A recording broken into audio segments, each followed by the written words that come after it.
Welcome to Luca and Miguel. Enjoy the video.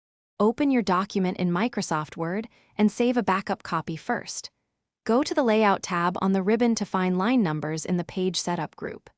Click Line Numbers and choose settings like None, Continuous, Restart each page, and Restart each section.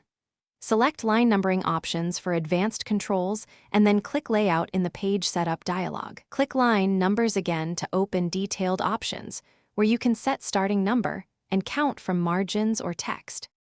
To show line numbers only in a section, insert a section break before and after the area. Place the cursor in the target section and open line numbers again from Layout. Choose Restart each section or Continuous depending on whether numbering should continue. Use Suppress for current paragraph to hide numbers for selected paragraphs like titles. Set count from to margin or text to align numbers outside or inside the text area. Adjust the line number distance to move numbers closer or farther from text. Line numbers appear in Print Layout view, and they will print along with the document pages.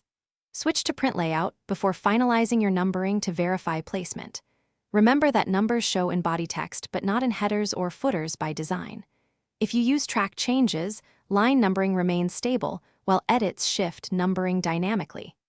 Save common settings as a template to reuse preferred line numbering options across documents. Remove line numbers by selecting None to restore a document to stay.